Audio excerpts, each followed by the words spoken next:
Chuck back with you. I'm working on the rafters here today. You can check them out. The 2x6 rafters are sitting on the top plates.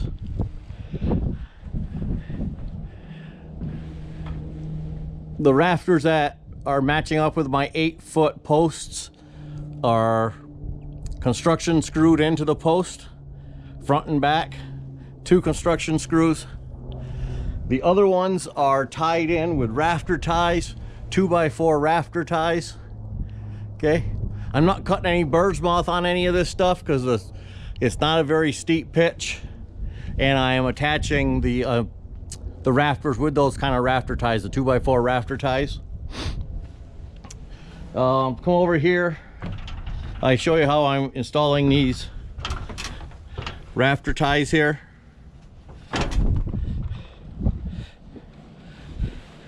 I got my rafter marked, my rafter position marked here. Okay. These kind of screws here do not have much shear strength, so I'm going to go ahead and hit this with 3 to 4 framing nails. But for now, I'm just getting it all into place.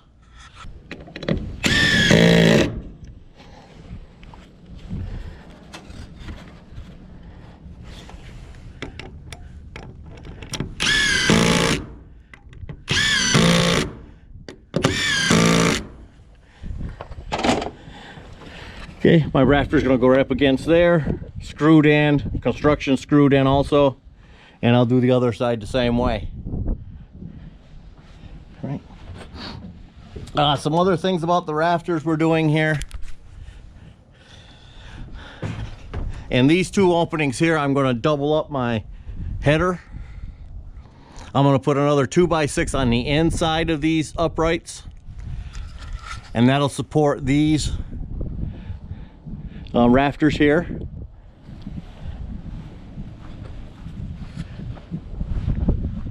Then I'm going to do the same thing over here, and that'll support these rafters here. Over in this opening, I'm not going to double it up. I don't see any need to, because this plate here is supported by these 2x6s that are going all the way down to the ground, to the ground skirt. So that gives you a lot more support here. Plus I have this header here for the door, which is also solid siding up here holding that. So this one's good, I believe. I'm just going to leave that the way it is. But I'm going to go ahead and get another 2x6 by 16 and put that up into position, and to show you how I'm attaching that. I brought my rafter down and trying to find the crown on it. I'm pretty sure that the crown is this side here. So I'll go ahead and make that the top. And before I lift that up into place, I'm going to come over here and measure 20 1/4 inches so my overhangs match on all the rafter, the back end rafter tails on the short end of the building.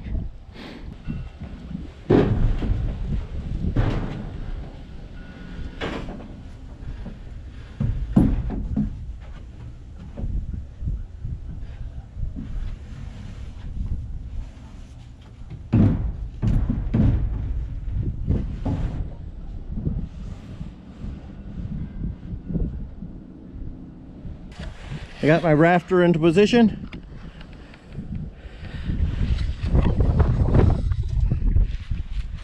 I'm gonna go ahead and hit this with a couple 4-inch screws and a 4-inch construction screw.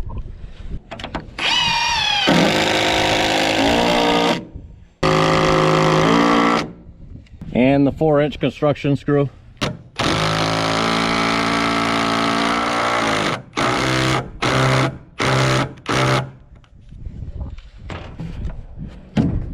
There we go. Then I'm going to go do the other end the same way. Then I'll be ready to cut my tails and start the purlins. Okay, moving on to cut my rafter tails. I was very careful to make sure my overhangs here were 20¼ inches and all these ends were square. So this from here to here is 20¼ right where it's resting on the plate up here. And then what I did, I measured back from this point here back 5 inches. Then I used my 2-foot level to make sure I had plumb. Then I just drew my line. Then I'll cut that off. Then that can be my pattern all the way down through. Yeah, we're just placing our pattern on like this, lining it up with the outside,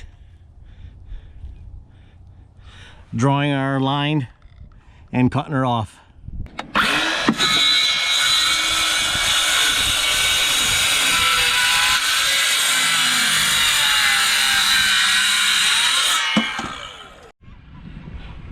Okay, remember the tails are all cut off. I have my cut off pieces here.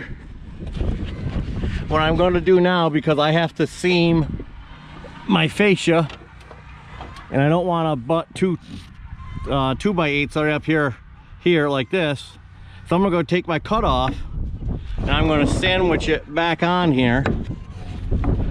There we go, like that. And that'll give me a double thickness. Now my one fascia can end here, the other one can start on this side. So they both get 1.5 inch screwing surface here. Okay? That way I don't split the ends, because these fascias are going to be showing. I'm not going to cover them with steel or anything. Okay? So I'm going to go ahead and double this one up, and I'll double the other third one up from the left side also. And then I'll put a few of these on like this, just so that when I butt my fascia up again, I don't bring it too high. It stays on the same plane as the rafter as it decreasing down here. So you can see here where I doubled up my ends. That's going to be the end of one of my fascia boards.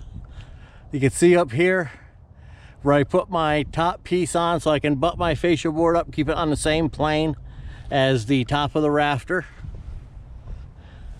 Got the same thing down here, but I also have a stop block screwed in here because I'm working by myself, and that's going to make it easy just to stand here in the center, put my fascia board on, know that it's flush with the outside of that rafter over there, and it's going to be fine because I'm going to have my stop blocks here and 2 stop blocks there, one for the end, one for the top.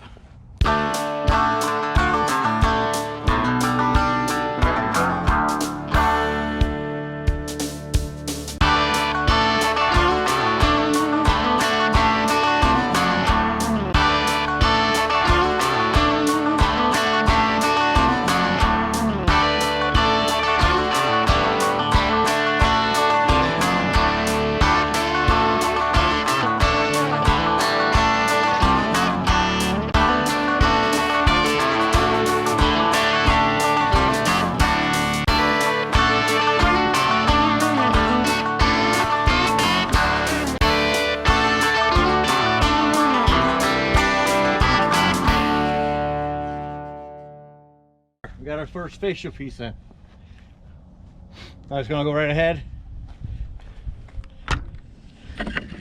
and work my way right down. So down here I'll put a top block in to keep my plane the same from on the rafters,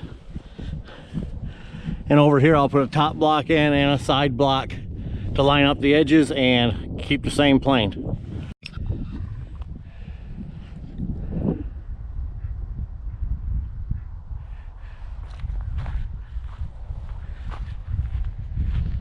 Okay, have the fascia on.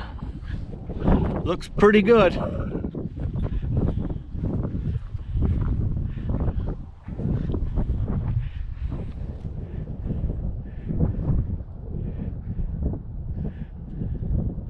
I got the fascia along the front now done. You can see that there. Come around back.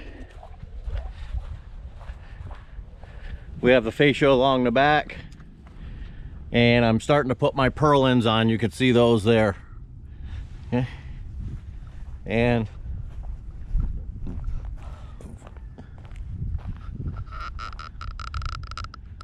you can see the purlins are on 1/3 of the barn so far.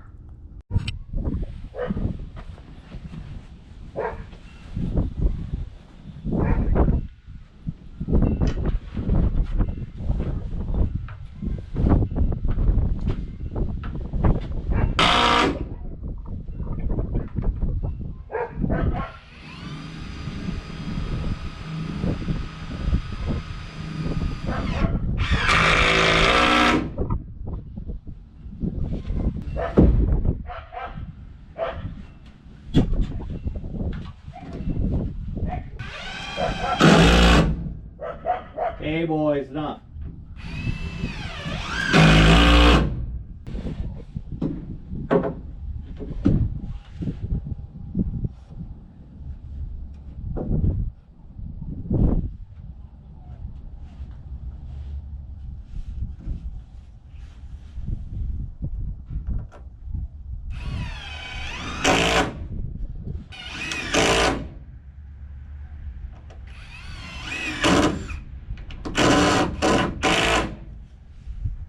Now I'm going to take a measurement between these two rafters here.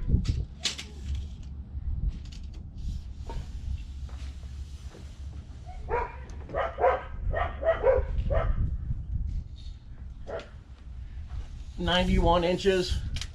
So I'll go up to one of my middle purlins here. Probably that one right there. Make sure it's 91 inches from that rafter to this rafter. And that way I can keep them all square to each other. And then I'll do the same for the middle here.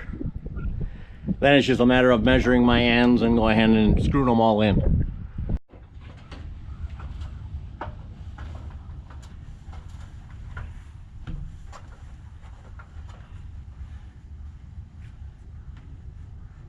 Alright, I got 99¼ inches from the outside of my bottom purlin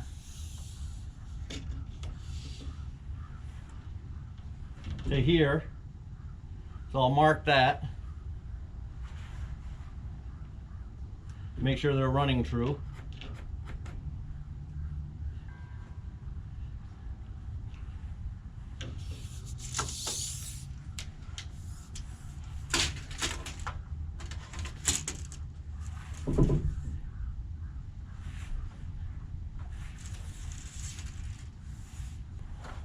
Gotta draw that out like 1/8 of an inch.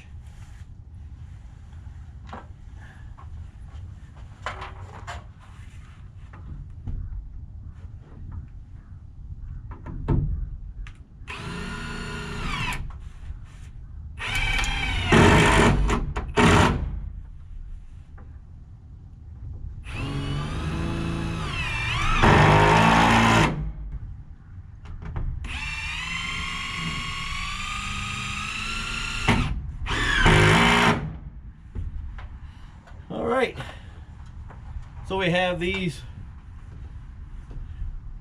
rafters here that are 8 foot apart. They're square to each other, parallel to each other I should say. So that means I can just start measuring off the bottom and do my 2 feet on centers.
I just have to measure between the 2 rafters there at the bottom Make sure they're spaced the same here in the middle.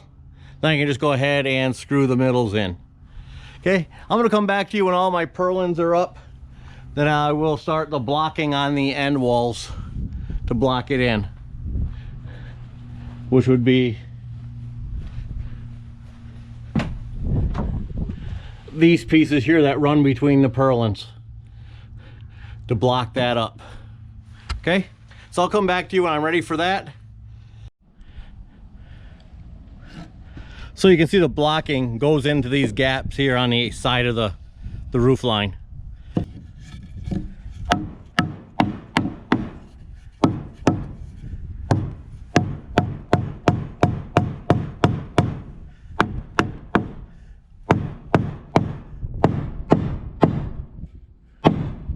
Flush that up with the end of the purlins.